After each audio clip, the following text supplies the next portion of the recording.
Thank you, Pam, and welcome everybody. I want to introduce what was going on at the time the Hartman Castle was built. And I'll start off by saying that the western slope of Colorado by the year 1860 was an unforgiving wilderness. Hardly anybody had ever been out here. The Ute Indians owned the land, cold weather, tremendous snow, isolation, nobody in.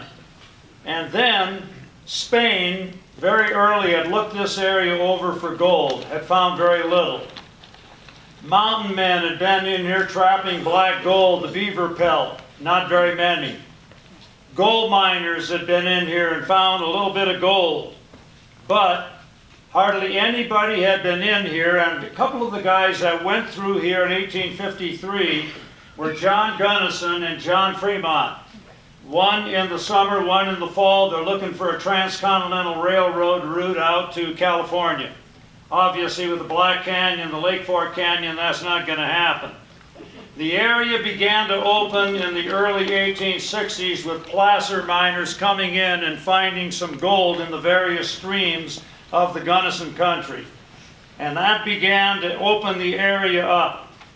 Also opening the area up at that time were the great surveys of the American West. First scientific look at the West. People like John Wesley Powell, Clarence Rivers King, Ferdinand Hayden coming in here and looking the area over. The western slope now became attractive. And in 1868, the federal government moved the Ute Indians out of the San Luis Valley and moved them out to the area west of the 107th meridian. And that meant that two great Indian reservations were set up, one in northwestern Colorado near the town of Meeker for the northern Utes, and one at Los Pinos, about 30 miles from Gunnison near Cochito Pass for the Uncompahgre Utes. When that happened, a cow camp was established right where the 13th green is today at the Dos Rios Golf Course, Dos Rios meaning meeting of two rivers, the Gunnison and the Tamichi. And the individuals at the cow camp, and one of the guys' names was Sidney Jochnick, who wrote a great book on that called Early Days on the Western Slope of Colorado. They were told that they had to supply 3,000 Ute Indians and their 6,000 horses. And they supplied them with 3,000 cows and 2,000 sheep. And they had to move them around to keep them alive. And that wasn't very easy in the wintertime. So Taylor Park, Ohio Creek Valley, Tamichi Valley, Gunnison Valley, the cattle were moved around and the sheep were moved around. On Christmas Day in 1872, in a driving blizzard, came 22-year-old Alonzo Hartman from Saguache. He had worked with Otto Mears, and he came in to take over the cow camp in 1872. Now remember, the cow camp had been going on for 4 years. So Hartman is now in charge. Born in 1850 in Iowa to a Canadian father and a mother who had been descended from Daniel Boone. 1858 moved to Kansas. 1863 moved to Denver. Alonzo Hartman finished his schooling by going through the 6th grade. Now he had to go to work. At 17 he worked for a cattle company supplying beef for the Transcontinental Railroad. 1867. In 1870, he had his own herd in the San Luis Valley. By 1872, he was working with Otto Mears in his store in Saguache. And that's how he got the job to run the cow camp. And then, in the early 1870s, a big mining boom occurred in the San Juan Mountains. And towns like Silverton, Ouray, Telluride, and Lake City sprang up out of nowhere. And thousands of people began to flock in. When that happened, the Ute Indians were moved even further west out of the western slope. And now they are moved to Kelowna, 12 miles south of Montrose on the Uncompahgre River. And Alonzo Hartman was responsible for moving the 3,000 Utes, the 6,000 horses, 75 miles. And in his memoirs, he said that was a very difficult task that took 3 months to get them out to Kelowna. When the Ute Indians left, Alonzo Hartman took up a homestead at Dos Rios and began building up a great ranch. He continued to run the post office, and he also had a store right there, right where Dos Rios is. And he filed on his irrigation ditch. The 1875 Hartman ditch, which is the oldest irrigation ditch in the Gunnison country and the start of irrigation in this area. He became a founder of the Cattlemen's Association and the vice president of the First Bank. In 1882, he married the assistant clerk at the courthouse, Annie Hagler. And Annie Hagler was from West Virginia, had taught in Kansas, and was a very accomplished painter. She was 29, he was 32. In that year, he wrote his memoirs, and one of the lines said this: "From a town inhabited by only prairie dogs, Gunnison is now a metropolis of 4,000. The hub of the wheel, great silver camps all around it, extensive coal deposits, rich ranches, can't miss, might be the capital of Colorado eventually." Everybody smiles when they hear that. It was still, however, an isolated area. Frank and Jesse James, to avoid the law, came out and worked on a ranch near Parlin. Billy the Kid worked on a ranch near Doyleville. Wyatt and Morgan Earp ran a faro exchange on 1st and Main. And Butch Cassidy and the Sundance Kid passed through Crested Butte, heading for Robert's Roost up in northwestern Colorado in the 1890s after robbing the Telluride Bank. Hartman now became the first cattle rancher on the western slope. By 1900, 2,200 irrigated acres, 15 tons of hay a year, 1,000 cows, plus a dairy and a fish hatchery. The Gunnison country had 40,000 cows, 10,000 horses, and was one of the great cattle areas in Colorado and the American West. And then came the cattle-sheep conflict in the 1890s, and Hartman, of course, didn't want sheep in the area. It all came down to who had the grazing land and race. Cattlemen were Anglo, Hispanic people were the sheepmen. Alonzo Hartman got 2 guys on the Cochetope kicked out of the Cattlemen's Association because they had 4 domestic sheep. They protested. Hartman said 4 can grow to 400. And one of them asked Alonzo Hartman, "Have you ever eaten mutton?" And Alonzo Hartman said, "Yes, I have, and I'm damned ashamed of it." 3 children were born. 3 children were born to Alonzo Hartman: Hazel, Bruce, Leah, and in 1891, Hartman built the Hartman Castle. $45,000. In terms of money today, about $1.6 million. Tremendous. 3 stories high, Victorian, brick, turret where Annie painted, curves, staircase, kitchen in the basement, elevator. And Annie went to the World's Fair in Chicago in 1893 to get artifacts, Italian statues, Ute artifacts, and right around the Hartman Castle were all kinds of antlers. Then, at the age of 61, in 1911, Alonzo Hartman retired. And because Bruce didn't want to take over the ranch, he sold it. Now, in 1971, I was down in West Jordan, Utah, and interviewed Bruce Hartman. And Bruce gave me the scrapbook of Alonzo Hartman and all his handwritten writing. So a lot of the information came from that, and I'm very glad that he did. He was a very old man at that time. Hartman went to the Paradox Valley, built the Buckeye Reservoir, tried to raise fruit, didn't have enough water. World War I intervened and he went broke. Came back to Gunnison, and until 1926 he lived in a stone house that is still on the corner of Denver and Wisconsin with his wife. And then when his daughter graduated from Western State College, he moved out with her to Mojave, California. They came back, Annie and Alonzo, several times a year for Cattlemen's Days and Pioneer Days. Last time, 1935. He died at nearly 90 in Mojave, California in the year 1940. goes down in history. One of the two founders of Gunnison. First rancher on the western slope and a man who helped open up the western slope.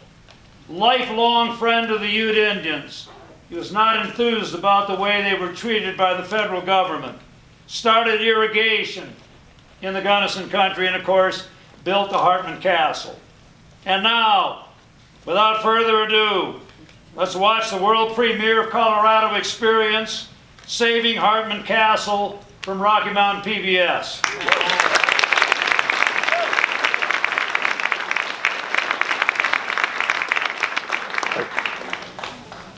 Guess I hang on to the mic.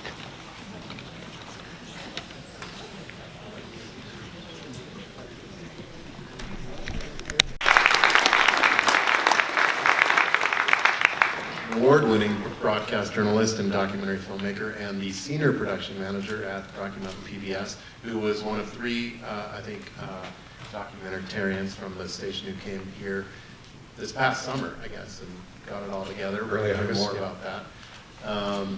We have Deb Callahan, who's on the board. We're going to hear about your work.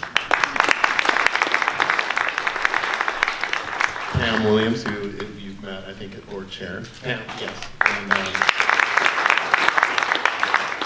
And Dwayne Vandenbusche, former professor here at history, the former Colorado State historian, and I believe the author of 11 books on Colorado, Western Colorado.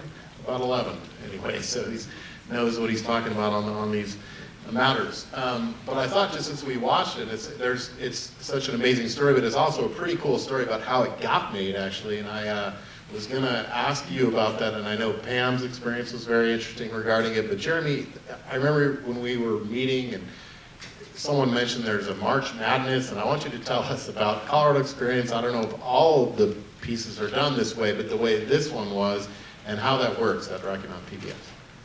So with season 11 of Colorado Experience, we really wanted input from communities that wanted us to tell their story.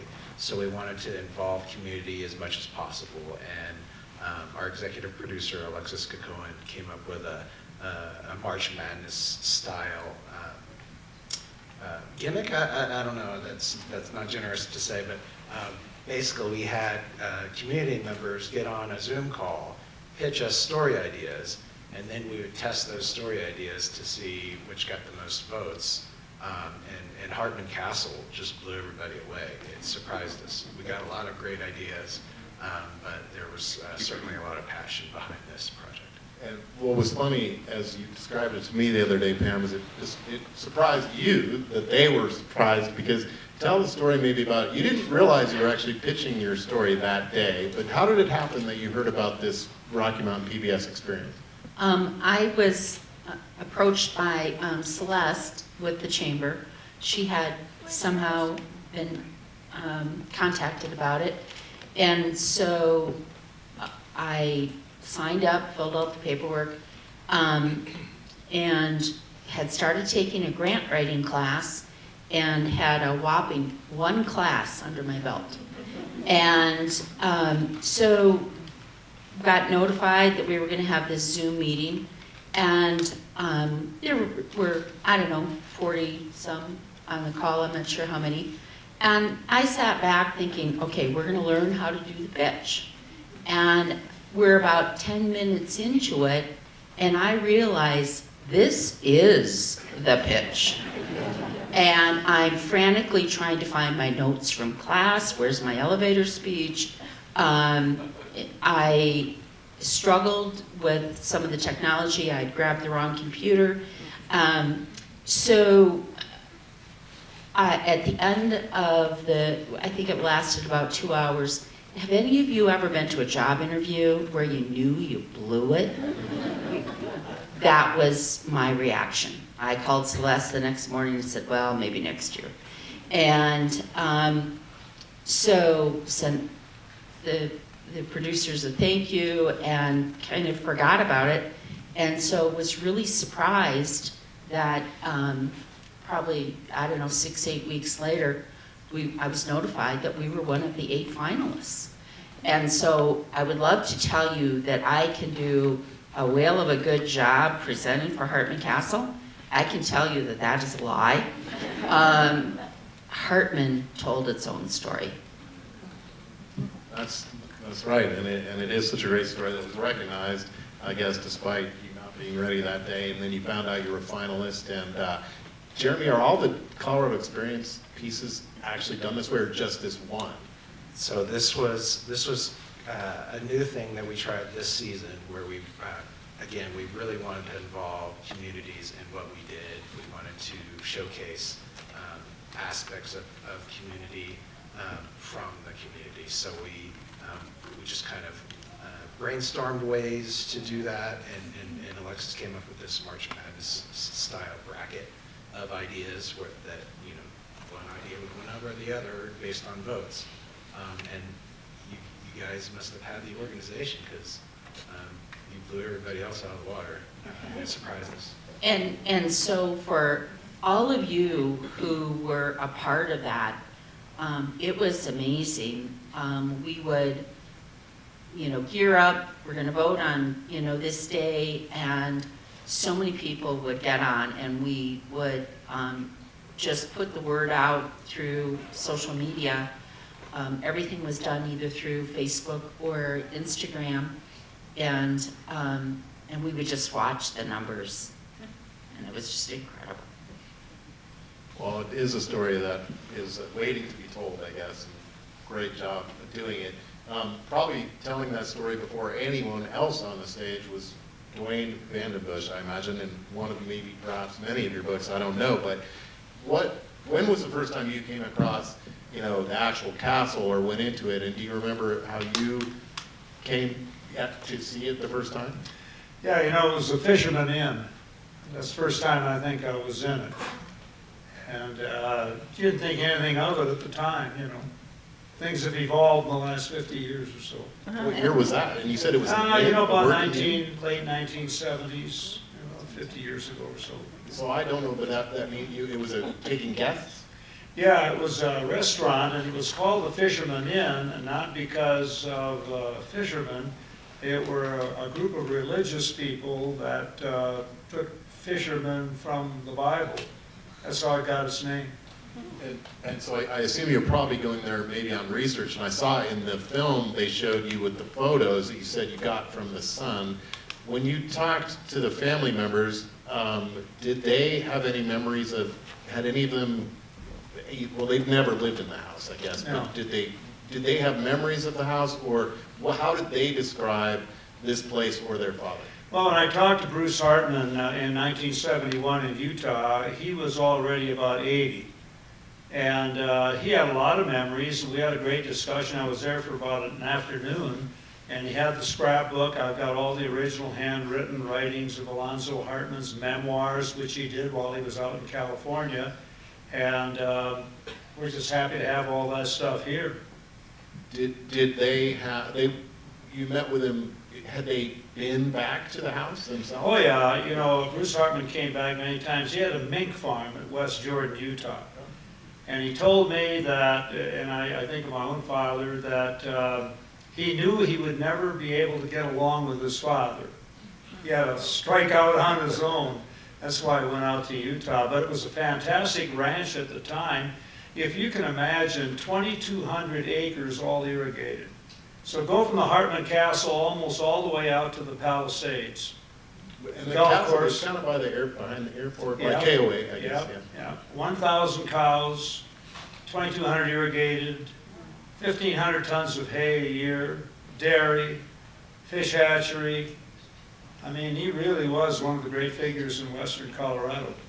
And yet he started, it sounds like, from meager beginnings. Yeah, he really did. He had a 6th grade education, and you know, he just came in probably at the right time with that cow camp, and then when the Indians were moved out, he took advantage of it. But he was a man who got along very well with Chief Uray and all of the Ute Indians, and he did not like the way the federal government treated him. He's a lifelong friend of the Utes. So can you say a little more about that? Did he didn't like it, did he work for the government though, right, that was Yeah. dealing with that? Did he at the time have issues with them, or did he come to Yeah, he later? did, and he often talked out of ears about it. But you know, when you got mining camps opening up and there's gold and there's silver, you know, it's the story of the West, right? So did he sort of find himself was that a difficult position to be in at the time? Was he in the middle of two sides of each other? Well, it was difficult in a way, but he wasn't going to push it either way. You know, he knew that it was inevitable that the Indians would be moved out. So they went to Kelowna from 1875 to 1881, and then in 1881, the Uncompahgre Utes were moved out, and they crossed the Colorado River at Grand Junction, were taken to the Uinta Indian Reservation of Utah, which nobody really wanted. What type of unrest was involved in that? I've read some things, I don't know, like you do, of course, but the question of, were there skirmishes, were there killings? How did that go? In 1879, the Meeker Massacre occurred, and that involved the White River Ute Agency up around Meeker. And Nathan Meeker and 11 of his employees were killed by Ute Indians, primarily because Meeker is a very religious guy, his own stupidity. He plowed up their racetrack, he tried to move the reservation 10 miles away, and it's a long, involved story. But that was the impetus for the Uncompahgre and Northern Ute Indians to be moved out of Colorado. A lot of people don't realize the Southern Utes are still in Colorado, Gosha Springs, Toy Walk. They've got a big casino down at Toy Walk, and they also own land on the Lake City Cutoff. And what year was it when they were moved out, did you say that? 1881. Okay, and so that was before this house, I guess, just a little 10 years before, before this house was built, yeah. And at that point, though, he was involved in that and was trying to be a friend to them, but helped them, I guess, peacefully get to where they were being asked to go. And then he moved out to a house that some of you folks who are here go down to the corner of Denver and Wisconsin, take a look at the stone house, and that's where Annie and Alonzo Hartman lived before they built the Hartman Castle. They weren't living in the cabin out there at Dos Rios. Henny Hagler was too cultured for that. Or the tent that he lived in at first when he got there, I guess. Yeah. So, you know, when you think about the Hartman Castle, just a little word. I grew up with a great song that went something like this. Whenever I think of the Hartman Castle, I think of this song. I'll give you the 4 lines. Once upon a time, there was a tavern where we used to raise a glass or two and laugh and while away the hours and think of all the great things we would do. And then came the verse. Those were the days, my friend. And those were the days, my friend, in the Gunnison country. That's when the Gunnison country was riding high. Great silver camps, big coal mines up around Crested Butte, irrigated ranches. I mean, it was a going Jesse.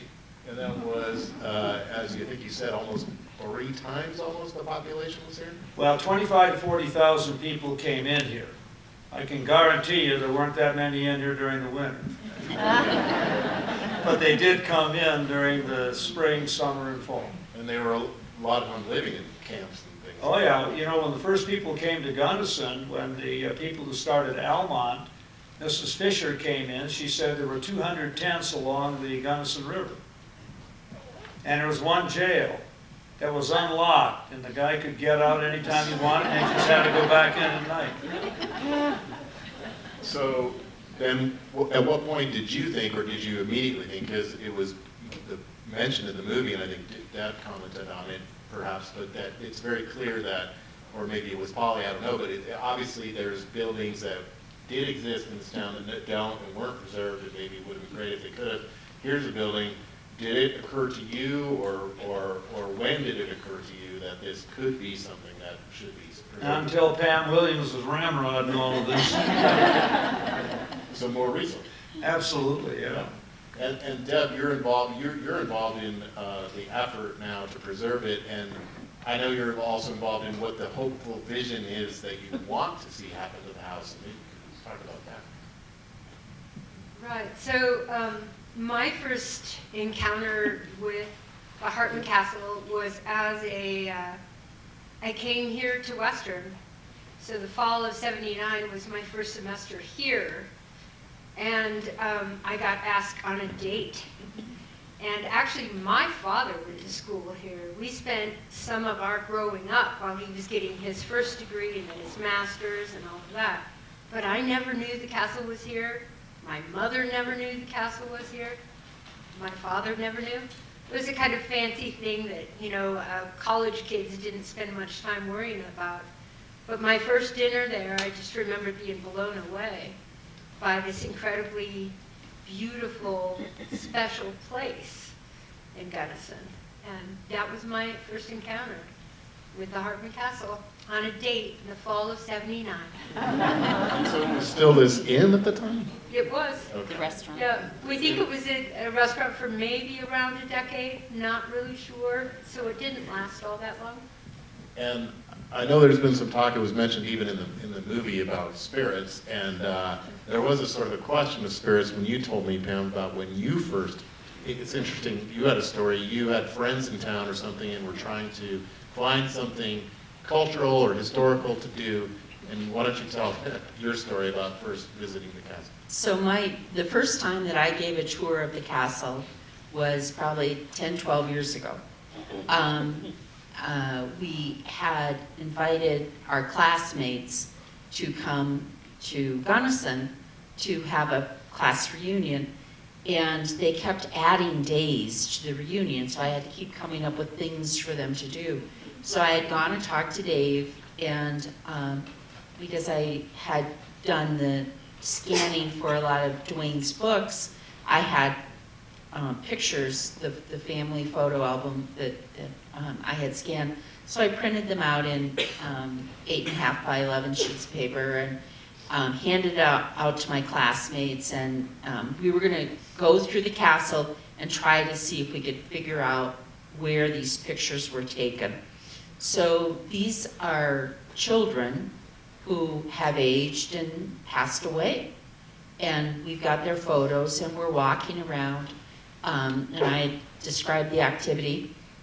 So when we got up to the castle, one of our classmates, who was a retired lieutenant colonel, by that time I had scared him so bad he didn't even walk in the house. He sat outside. And the rest of the classmates, we went in, and of course, we've known each other all our lives, so we were, jumping out of closets at each other and things like that. And so we're upstairs and trying to find where one of the children, I think it's the picture that actually was on the video, the one with the child laying on the dog. We were looking for that. By this time, another of our classmates, the hair is coming up on the back of her neck. She's getting nervous. She thought we were conjuring up spirits. So she goes and joins Mark outside. And so my very first tour, I lost at least, 20 to 40% of my crowd. And so I have gotten better. But yeah, that was my first tour. I lost a lot of people. Well, and what about, Deb, have you ever sensed, because you talked, I guess, in the film about it, Pam, a little, I think they quoted you, but talking about feeling the spirits in the house. Have any of you else felt that? By the way, I'm not one of those people who, believes in that sort of thing. But no, I think for me and for us, being there as much as we have been this last year, doing tours and introducing people to it, and that time of day when the dusk starts to come around, there is kind of a sense that you get. You can almost hear the children laughing. You can. Of course, it's all in my imagination, but I like to think that there is still something there. There's obviously something there of the Hartman family, and that they are urging us to save it, to bring it back to life, to give it to the community as the multifunctional place that it once was. So what, because I think I didn't probably let you finish all the way before then, what is the vision? And I mean, you can even, if you want to include where you are, I know you all are fundraising, you want to buy the house, Dave said it in there, and I think we all know Gunnison enough to know that is probably a pretty good deal for 2 acres and a house or whatever, 2 houses. And so what is the idea, what would they become if you reach your goal? So phase one, as Pam has mentioned, is to purchase the building from Dave and his wife at a very discounted rate. As you can imagine, $700,000 for 2.5 acres, really 3 historic buildings, but 2 especially special historic buildings. It's a screaming deal. And we're very grateful to him for giving us a price like that. And then I get asked this a lot, what are you going to do with it? Is it going to be a museum? And my response is absolutely not. We want this space, as I'm sure all of you do, to be a community space. Holly O'Grossler, our good friend, who was on the board also, she says it this way. She sticks her hand in her, her cowboy jeans and pulls out some keys, and she says, I have the keys to the castle. I don't want the keys to the castle. I want you to have the keys to the castle. And that really is the message here, is that, we've got lots of things to do.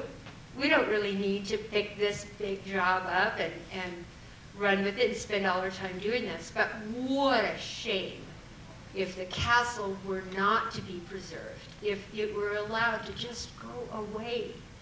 We've, seen far too many places in this valley that has happened to, including, yes, we all know the Levita Hotel, but there was some gorgeous stone school buildings here back in the 1880s.